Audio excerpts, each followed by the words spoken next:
de PowerPoint, pero está el contenido básico aquí. Estamos en el capítulo 24 del Evangelio de San Mateo. Les pido de favor ubicarse en el capítulo 24 del Evangelio de San Mateo.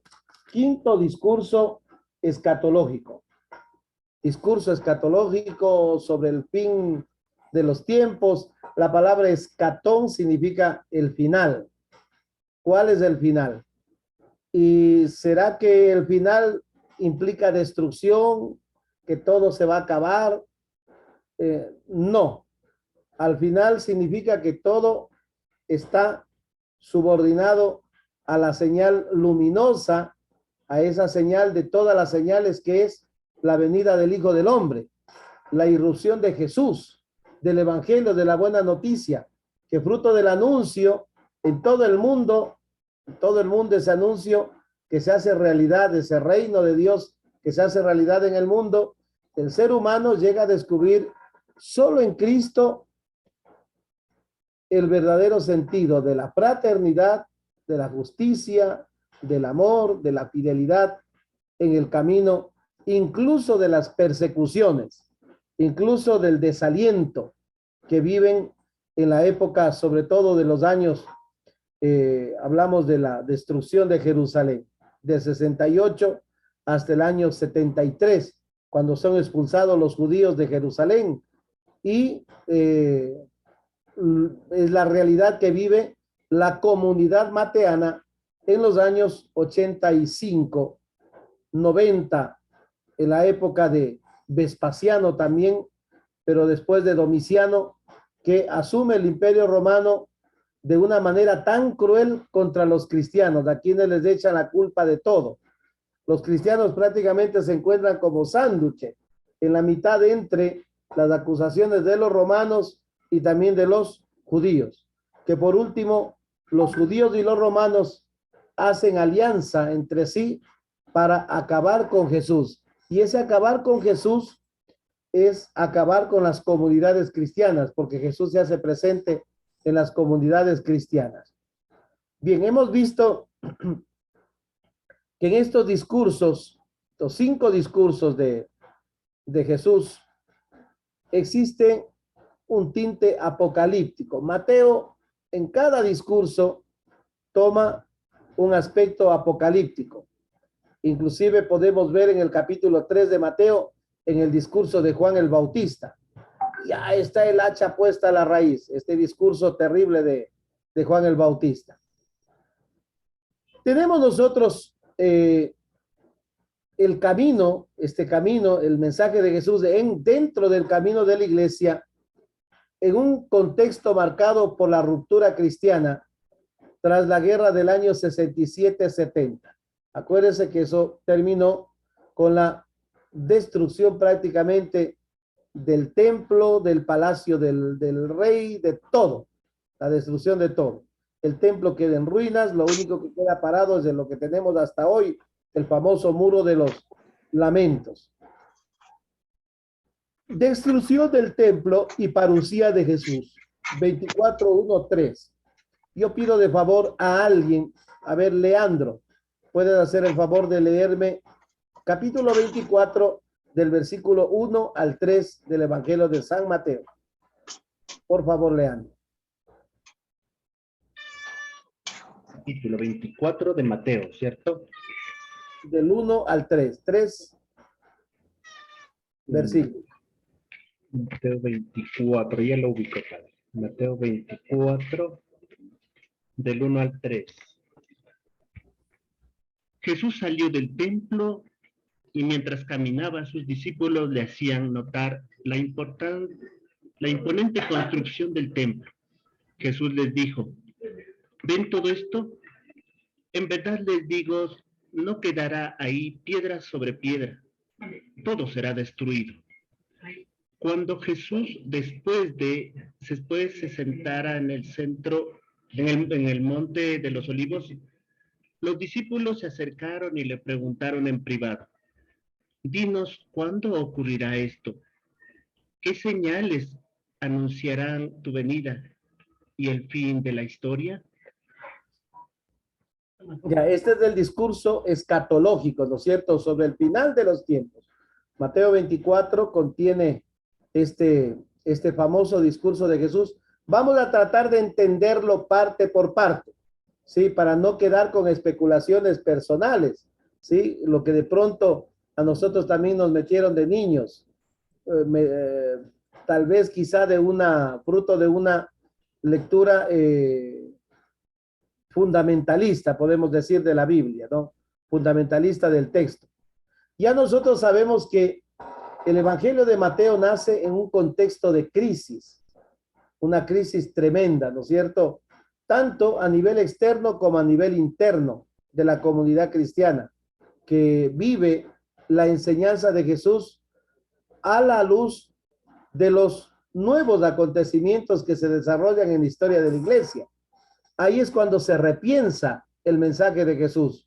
Los hechos y dichos de Jesús se recuerdan en el devenir de la historia de la iglesia, de las comunidades.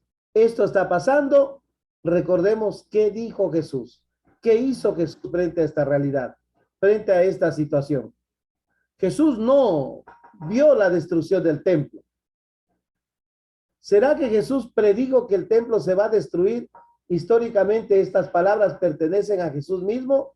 Ya vamos a ver si en la fuente Q de pronto están estas palabras de Jesús. Jesús pronosticó, predijo que el templo se va a destruir. Probablemente no. ¿Sí? Pero Jesús sí es bien claro. Una ley por la ley, una ley sin misericordia, lleva al ser humano a la destrucción. Destruye al hombre. La ley tiene sentido cuando ayuda a vivir el amor. Para Mateo es bien importante el que se conjuguen estas dos cosas, ley y amor. Caso contrario, una ley sin amor, ¿cómo se llama? Se llama anomia. Y anomia se traduce por iniquidad. La peor iniquidad es una ley sin amor. Ahí vemos nosotros el término iniquidad en el Evangelio de San Mateo. Empieza trazando tiempo y lugar. Desde el capítulo 21, todo se ha desarrollado en torno al templo, donde Jesús había terminado dirigiendo su discurso final, repensado por Mateo en torno al 85. Estamos hablando del año 85. A los escribas y fariseos. ¿Quiénes son los escribas y fariseos? No son solamente los judíos, aquellos que viven al margen del mensaje de Cristo. Hay escribas que son cristianos, que se han convertido al cristianismo. Y todavía no ha habido una ruptura definitiva entre los cristianos y la sinagoga, o entre los cristianos y el templo, a pesar que el templo fue destruido en el año 70 y acá estamos en el año 85. Pero sí, a partir del año 85, los cristianos definitivamente son expulsados de la comunidad judía. Y ahí es donde los cristianos tienen que buscar su identidad propia, que ya la están teniendo cuando están dentro de la comunidad judía. Ya tienen su propia identidad. Pero deben tener su propio modo de interpretar desde Jesús, desde la enseñanza de Jesús, toda la tradición antigua, aprendida desde los padres de Israel, sí, desde los padres de Israel. Ya vamos a ver que en el Evangelio de Mateo, en el capítulo 23, existen como estas tres prohibiciones que hace Jesús. No digas no digas a nadie maestro, porque uno solo es vuestro maestro. Romper con la enseñanza judía. Hay que romper con ese tipo de enseñanza que en vez de ayudar al hombre a acercarse a Dios, más bien al hombre le ha vaciado de Dios y le ha viciado de leyes, de reglamentos que no le ayudan a liberarse, que más bien les han esclavizado. Atan cargas pesadas sobre los hombros de las personas y ellos no son capaces de levantar ni con un dedo aquello que imponen. O sea, la incoherencia total de vida. no llames a nadie padre, porque uno solo es vuestro padre. Y primero, maestro. Uno solo es del maestro y todos ustedes son hermanos. Aquí hay algo medio paradójico. ¿Por qué no dice uno solo es vuestro maestro y ustedes son discípulos? Más bien dice hermanos. Después dice, no digas a nadie padre, porque un solo padre es el que está en el cielo. Y no habla de hermanos. Uno solo es vuestro padre y ustedes son hermanos. ¿Por qué? Porque ya hay la ruptura entre la comunidad judía y entre la tradición de la ley de Moisés, garantizada en la figura paterna del varón. ¿Sí? Este tipo de mentalidad de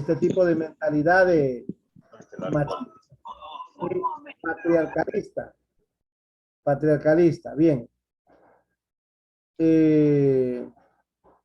Y después dice, no digas a nadie guía, porque uno solo es vuestro guía, el Cristo. ¿Sí? Es Jesús y sus enseñanzas. Son Jesús y sus enseñanzas las que deben guiar nuestra vida. Justamente la palabra guía en griego se dice catequeta. No digan a nadie catequeta, o lo que decimos catequista. Nadie tiene derecho de ser catequista. Solo el único catequista es el Cristo, su Mesías. El catequista es el que enseña, el que da la enseñanza. Esto es típico de Lucas en el capítulo 1, ¿no es cierto? Todas las enseñanzas, y aparece esta palabra catequesis, ¿no? Catequesis.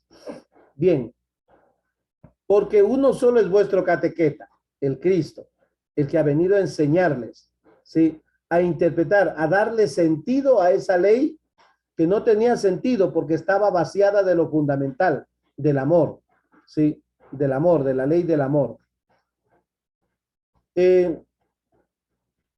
Este pasaje se sitúa en torno a la destrucción de Jerusalén y de su templo, 67-70. Ustedes saben que Nerón muere alrededor del 67-68. Y en un solo año hay una revuelta, una crisis terrible en el Imperio Romano, que en un solo año votan a 3 emperadores, los matan, los asesinan. A la final termina imponiéndose el emperador Vespasiano como emperador de Roma. Y luego viene la historia, entre comillas, aparentemente normal. Siempre hubo una crisis dentro del Senado, del Consejo Senatorial de Roma, buscando y peleándose por ocupar los primeros puestos, el puesto de emperador, ¿sí? Porque el emperador tiene grandes privilegios. El primer privilegio del emperador es ser considerado hijo de Dios.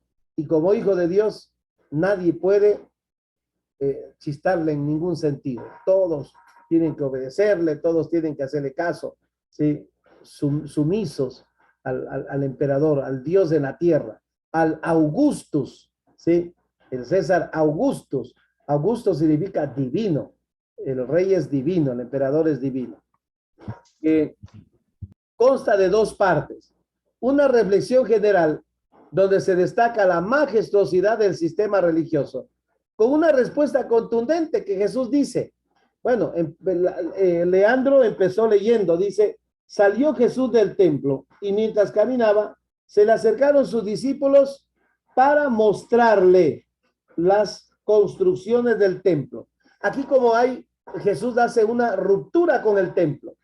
Sin embargo, los discípulos se resisten a esta ruptura. Mira cómo podemos dejar esta maravilla, este templo. Imagínate la majestuosidad del templo de por sí. Este templo dice mucho, tiene tanta historia. Aquí está el lugar santísimo, el lugar de los sacrificios. Es el sitio donde está Dios, donde está Dios. Sin embargo, Jesús ha salido y Jesús les dice, les aseguro que no quedará piedra sobre piedra. Litos epi liton. Piedra se dice en griego litos. ¿Sí? Litos. ¿Sí? No quedará piedra sobre piedra. Todo será destruido. La otra es una pregunta privada.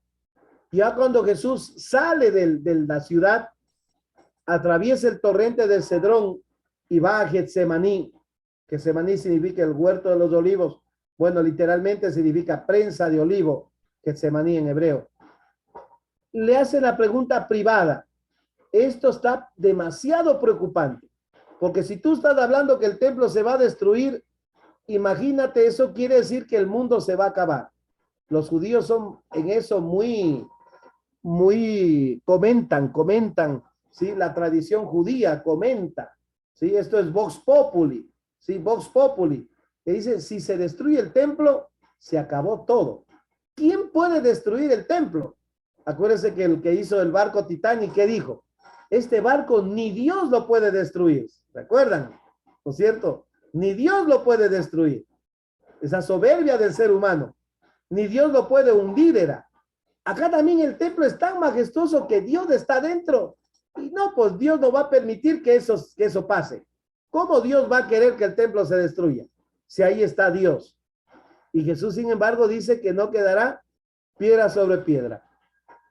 Por eso, le preguntan tres cosas. ¿Cuándo? Le preguntan sobre la parusía y después sobre el fin de los tiempos.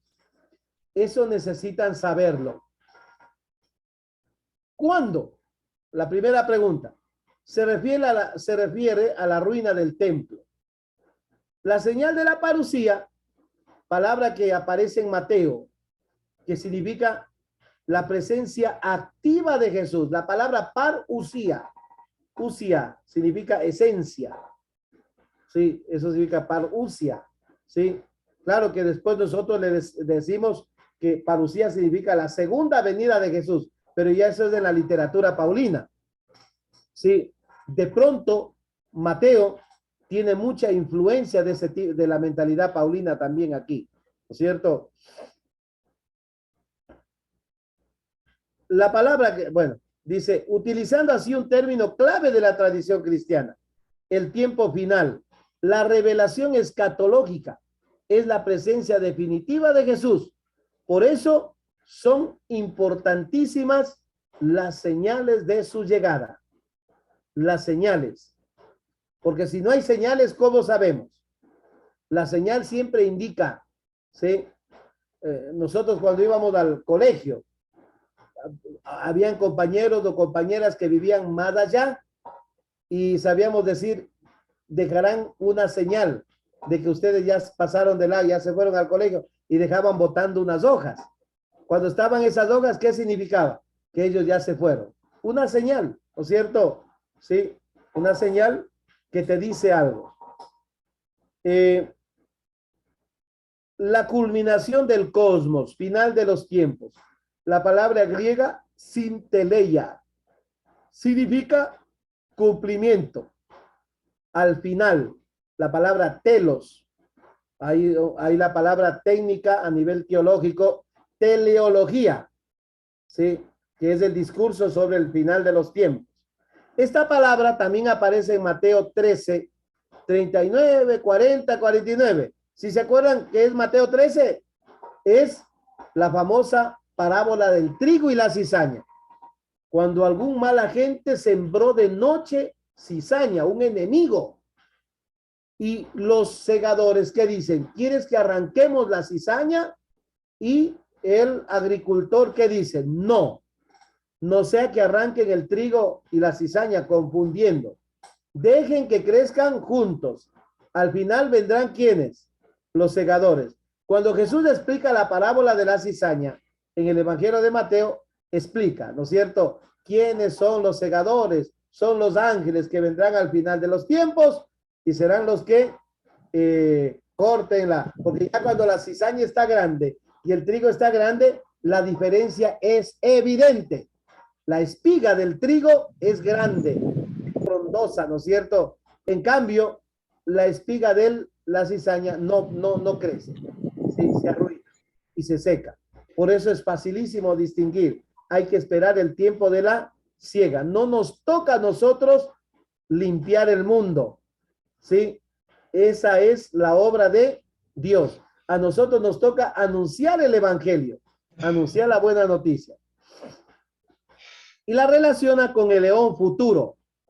Sunteleia tu ayonos. Dice el final de los siglos. Ayonos significa siglos. Resultando un tiempo kairos, un tiempo especial. Dios interviene a su debido momento, a su debido tiempo. No hay que perder la paciencia, no hay que perder la calma. Dios actúa, Dios sabe mejor que nosotros. Nosotros podemos desesperarnos, decir, ¿por qué Dios no quiere? ¿Por qué Dios no me escucha? ¿Por qué Dios permite todo esto? Tranquilo, Dios sabe más que vos. ¿Sí? Y Dios a su debido tiempo actúa. Primera respuesta, un camino de riesgos. Le preguntan a Jesús tres cosas. Ya hemos visto, ¿no es cierto? ¿Cuándo? Las señales de su parucía y los signos de su sinteleia. O sea, de su venida final, los signos del final de todo. ¿Cuáles son los signos de que el final está llegando? ¿Sí? Mateo responde al tema al igual que Marcos, pero simplificando el tema de la persecución, desarrollado en el contexto del envío. Ya no hace falta tomar este tema de la persecución porque cuando Jesús envía a los discípulos, ¿se acuerdan del sermón del envío? El tercer sermón, perdón, estoy equivocado. Segundo sermón, el sermón del envío, ¿sí? Jesús les dice de una manera muy franca, muy clara, ¿no es cierto? Les dice, les envío como y tendrán persecuciones, todo eso. No pierdan la paciencia. ¿Y cuáles son las condiciones del envío? Un despojo total. Les envía prácticamente vulnerables. Unos apóstoles vulnerables, no unos apóstoles seguros de sí mismos, con todas las de leyes, ¿no es cierto? Llevando tal vez el Santo Rosario, llevando la cruz pectoral, llevando... no. Los manda totalmente despojados. No lleven nada para el camino. Y ante los problemas, ¿cuál será el arma con la que se defiendan? El testimonio. El testimonio. De esto nos habla muy claramente San Pablo en el capítulo 4, versículos creo que es 20, por ahí, cuando dice Pablo, si nos insultan, bendecimos. Ese es el arma del cristiano. Ante el insulto, ¿qué hace? Bendice. Si nos difaman, respondemos con bondad. Y si nos persiguen, lo soportamos. Lo soportamos. Como cuando San Pablo escribe a los Corintios, ¿no es cierto? En el capítulo 12, las características del amor. El amor lo espera todo, el amor lo perdona todo, el amor lo aguanta todo, lo aguanta. Y para la palabra aguanta, utiliza un verbo con una preposición, hypomeno, que significa el amor el amor verdadero está tan enraizado que el amor es o no es. ¿Sí? Si es amor, el amor es firme y nunca se decae, nunca se cae, nunca se se desdice. El amor no se desdice, el amor no retrocede, el amor es firme. Por eso hypomeno, hypo significa cavar un hueco, dejar adentro y ahí poner la base. Y cuando está una base sólida, firme, puede venir lo que sea. Y a ningún trasnochado puede decir, ese pilar estaba en tal parte o ese muro estaba en tal parte antes y ahora está en otro lado. No, estará ahí mismo siempre, como la montaña, como el Cotopaxi. Nadie puede decir hace 30 años del Cotopaxi estaba del otro lado. No, está ahí, es roca, es algo firme. La respuesta de Jesús contiene 5 temas que ofrecen un esbozo de la historia de la iglesia en ese momento. Estamos hablando en el año 85 después de Cristo. ¿Qué pasaba dentro de la comunidad de Mateo? ¿Qué sucedía? Un tiempo de dificultades, un mundo de problemas, muchos problemas, ¿sí? Muchas dificultades. Primer tema, que nadie los engañe, el engaño. ¿Cuántos falsos profetas han engañado y desilusionado al pueblo de Israel? Si ustedes leen Hechos de los Apóstoles, el mago Elimas, un montón de falsos profetas, gente mentirosa que sorprende, ¿no es cierto?, con su modo de ser y arrastra cantidades, multitudes de gentes. Y esto lo reconoce. Por ejemplo, acuérdese, Gamaliel lo reconoce cuando dice, miren, no luchemos contra los cristianos, de gana luchamos, porque si es cosa de hombres, eso va a desaparecer. ¿Cuántos han engañado así, pero han desaparecido? El momento que los han combatido, desaparecieron. En cambio, si esto es obra de Dios, nosotros estamos luchando contra Dios y jamás podremos hacer nada. No podemos parar eso. Eso seguirá de largo. ¿Sí? ¿Cuántos falsos profetas han engañado y desilusionado al pueblo de Israel? Ahí nosotros vemos endemoniados, el endemoniado Geraseno, tanta ceguera, ¿no es cierto? Tanto oprobio, tanta marginación, tanta opresión, ¿sí? Mateo presenta la crisis de la comunidad, ¿sí? Mateo 25, ya a partir de los versículos, a ver, de los versículos 31, ¿sí? Tuve hambre y me diste de comer, es decir, hay comunidades hambrientas, no tienen el pan. Tuve sed y me diste de beber. Ahí están las bienaventuranzas, ¿sí? La respuesta del ser humano tiene que estar enfocada al cumplimiento de ese plan que Jesús viene a darnos, ¿sí? Como una respuesta al querer de Dios, al plan de Dios, al plan original de Dios, ¿sí? Acuérdense, el plan original de Dios, ¿qué hizo Dios? Plantó el jardín del Edén para todos. Después le dio el maná, perdón, les condujo a una tierra que emana leche y miel. ¿Qué significa leche y miel? Significa abundancia. Siempre la abundancia ha sido característica del tiempo mesiánico, pero también ha sido la respuesta de Dios al hombre. Dios siempre responde con generosidad, con abundancia. Y no puede ser vivir en un mundo lleno de hambre, de miseria, de presos, de enfermos, ¿sí? Encarcelados injustamente, de forasteros. Forasteros verán que no es solamente el que llega de fuera. Forasteros son los que no tienen dónde vivir, mientras otros tienen 3, 4, 5 casas. Otros no tienen dónde vivir. Si tú tienes más de una casa, quiere decir que le falta a otro. Sí, el Papa Francisco reflexiona así, el Fratelli Tutti. Leamos Fratelli Tutti y Francisco va a decir, lo que a nosotros nos sobra es lo que les falta a los demás. Y cuando nosotros damos algo para dignificar al otro, no es que estamos haciendo una obra de caridad, estamos devolviéndole lo que a él le pertenece, lo que le pertenece al pobre. Pero es que yo he trabajado para tener. Sí, tienes toda la razón, has trabajado, pero tú trabajas para compartir, para partir con los otros. Ese es el tema de la Eucaristía y de la multiplicación. 5 panes y 2 peces que no se quedan en manos del Creador, sino que se multiplican. Ahí también está el otro resultado. Igual, abundancia. Todos se saciaron y recogieron 12 canastas de sobra. Hay pan lo que quiera. El pueblo seguirá alimentándose. Nunca más padecerá hambre, porque va a tener siempre. Porque siempre habrán 5 panes y 2 peces en una comunidad fraterna, en una comunidad que comparte. Para Mateo, el tema más importante es la fraternidad. Nosotros hemos leído, y la iglesia también a lo largo de la historia ha leído este evangelio como para fundamentar la jerarquía. Pedro, miren, es del Papa, todo eso. No está hablando nada de eso. Al contrario, la fraternidad es la característica fundamental de una comunidad que ama a Jesús, ¿no es cierto? Y que vive el proyecto de Jesús. Ahí está el resultado del cumplimiento de esas bienaventuranzas. Es importante la advertencia de no dejarse engañar. Es gravísimo en un contexto judío decir, yo soy. Bueno, yo soy el Cristo. Jesús dice, muchos vendrán usurpando mi nombre. Dirán, yo soy el Cristo.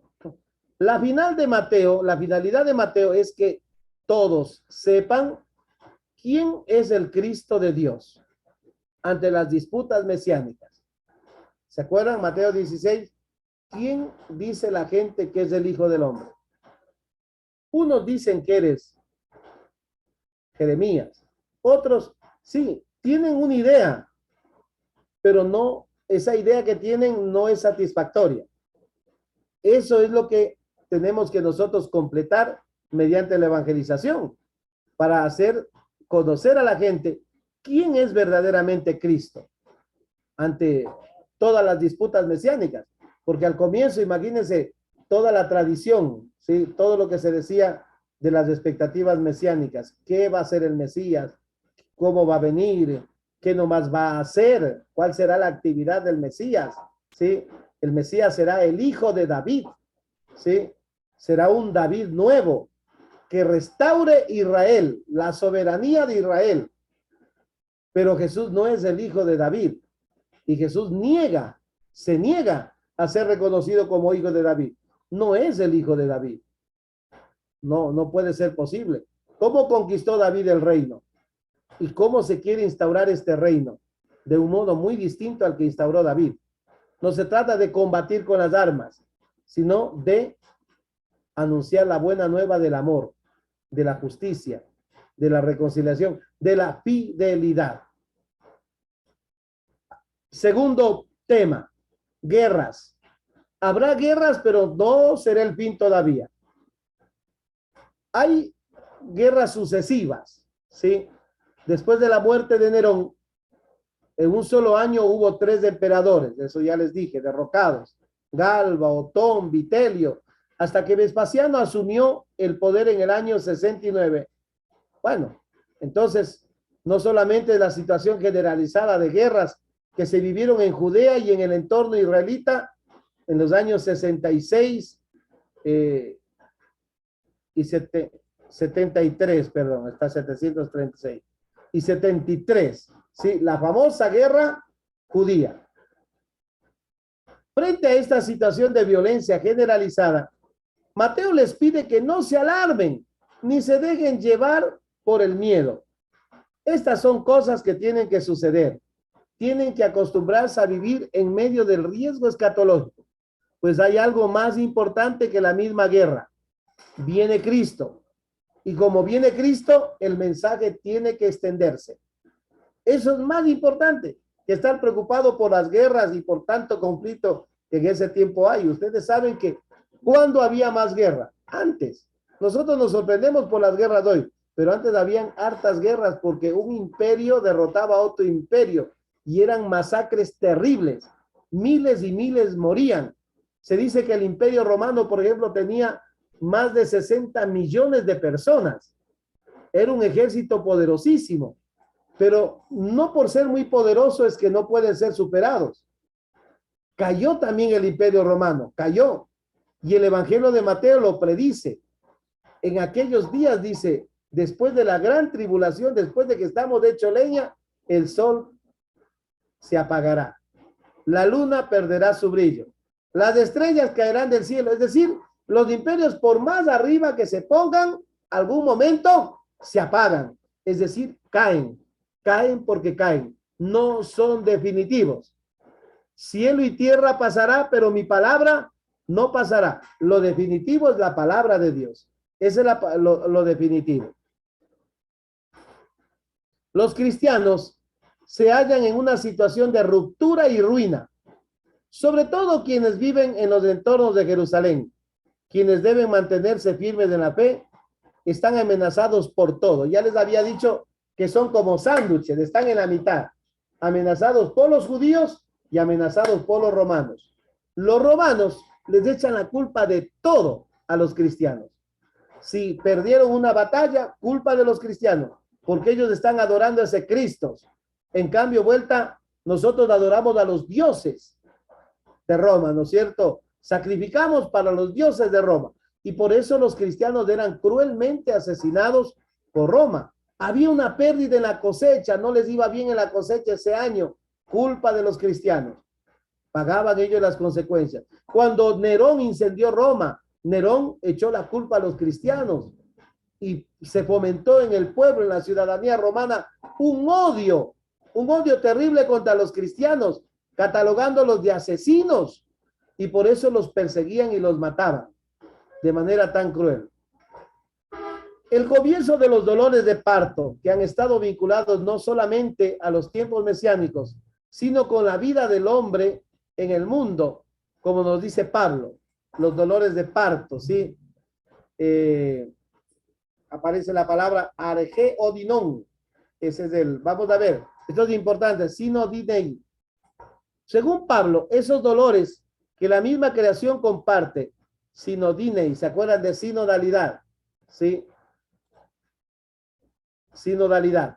Expresan la condición del hombre, ¿sí?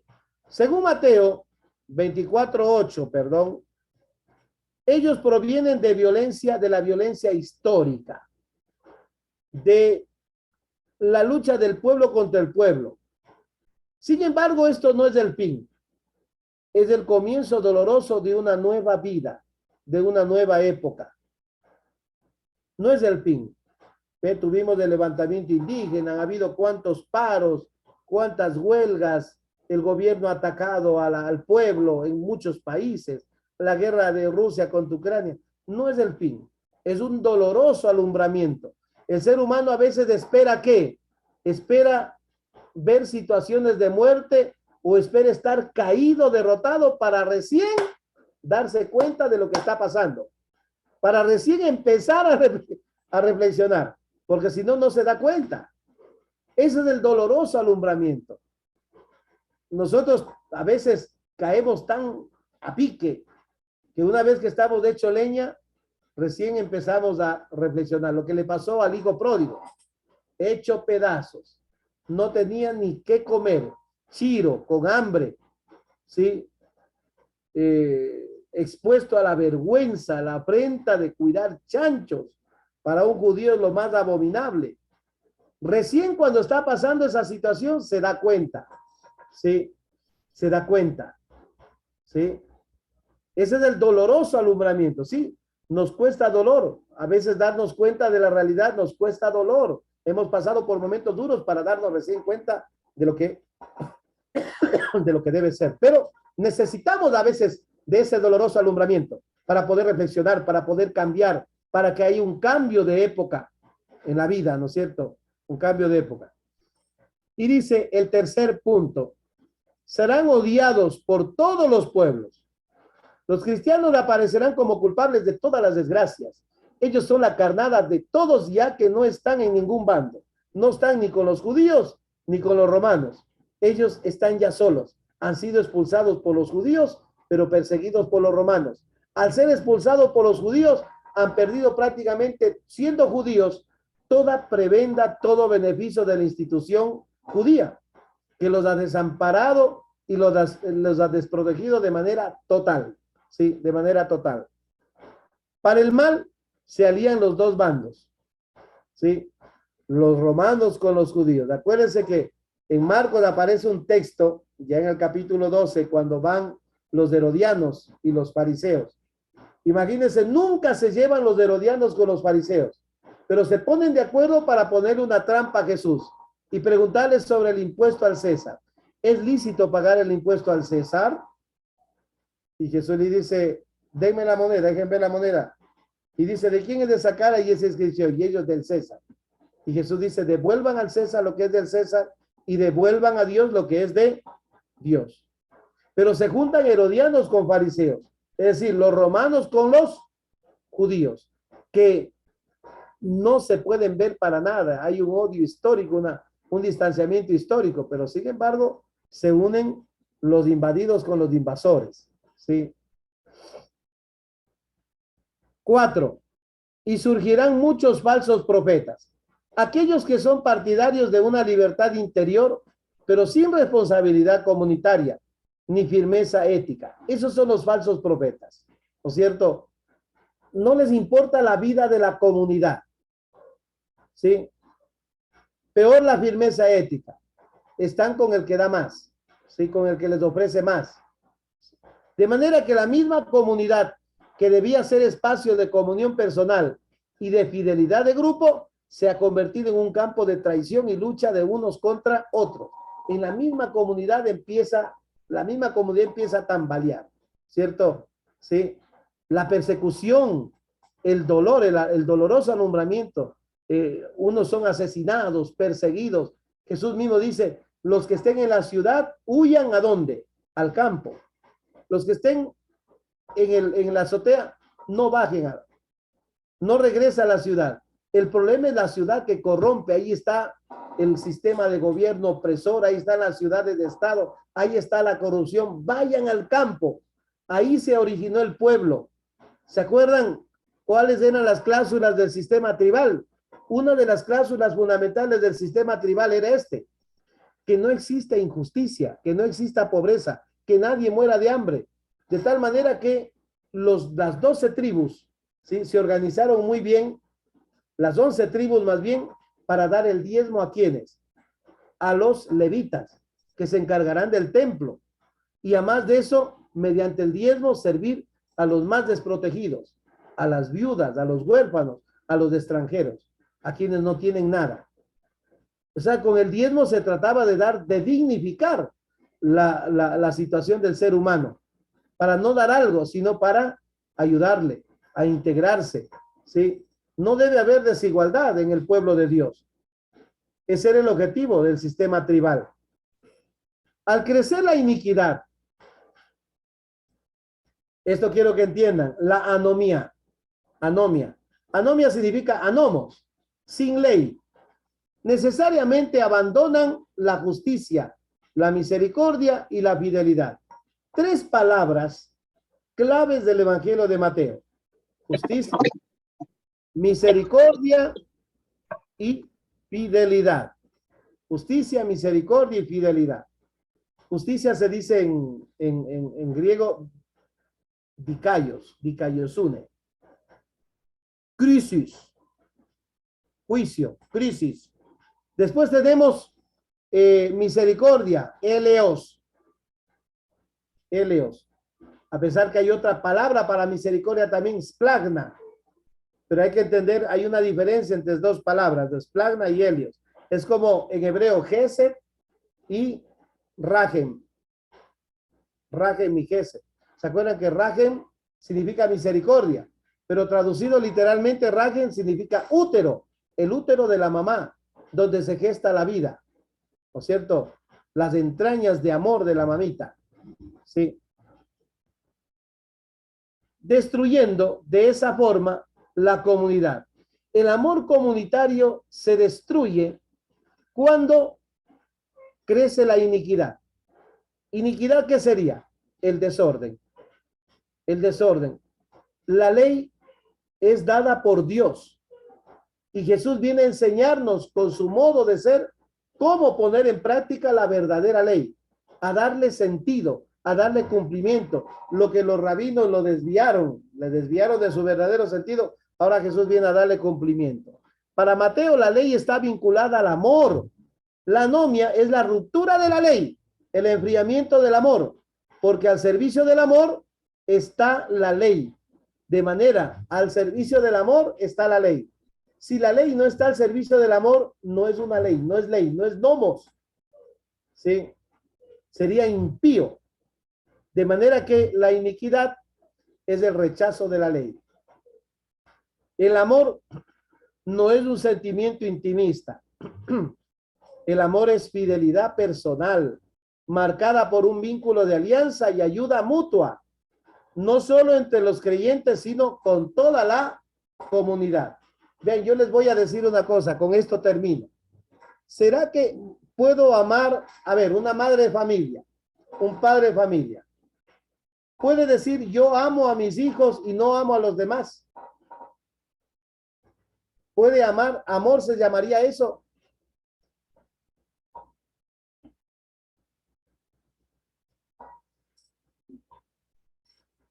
Si tú amas más a tus hijos y no amas a los demás, no es amor. El amor tiene que ser amor en todo sentido. Ese es el ágape. Ágape significa ponernos frente a frente. Por eso el amor implica ayuda mutua. Ágape, ponernos frente a frente para mirarnos cara a cara, para compartir de igual a igual lo que nosotros tenemos. Por eso no se puede amar a uno que está arriba. No se puede amar a un superior. No se puede amar. Jesús inclusive dice, ya no los llamo mis servidores, los llamo mis amigos. ¿Sí? El amor no es un sentimiento intimista, sino fidelidad a lo personal, marcada por un vínculo de alianza y ayuda mutua, no solo entre los creyentes, sino con toda la humanidad. Y por último, el que persevera hasta el fin se salvará. A pesar de las dificultades, del rechazo, persecución de la comunidad, dará testimonio de Cristo, anunciará el evangelio y entonces vendrá el fin. ¿El fin qué significa? El escatón. El objetivo, el ápice de todo será que todos los pueblos conozcan quién es Jesús. Y al conocer quién es Jesús, vivan y asuman en carne propia sus proyectos de vida el reino de Dios. Por eso perseverar. Perseverar en griego se dice hipomeinas. Viene de hypomeno. Es el aguante, lo que les decía de San Pablo a los Corintios, capítulo 12. Es el aguante activo en medio de la prueba. No es aguante, es un aguante activo. ¿Sí? Yo aguanto, pero también trabajo. ¿Sí? También creo condiciones para la paz. También creo condiciones de lucha contra la injusticia. Ese es el aguante activo. Este evangelio del reino, no otro evangelio, será proclamado en todo el mundo. Aparece la palabra oikumene. Oikumene, ¿qué significa? La tierra habitada. Por la tierra habitada de donde hay gente, ahí tenemos que estar. Por eso la misión se extiende en todo el universo, donde está la gente, que es el mundo habitado en general, sin distinción entre judíos y gentiles, entre judíos y paganos. La historia humana queda definida por el anuncio activo del evangelio. Todas las divisiones y rupturas anteriores acaban quedando a un lado con la llegada del fin. Cuando permitimos que Jesús entre en nuestra vida, ese es el fin, ha llegado el fin. Y yo algún rato preguntaba a la gente en un curso bíblico, ¿quieren ustedes que llegue el fin? Unos dicen, no. ¿Y ustedes les gustaría que este fin tenga destrucción, que haya destrucción?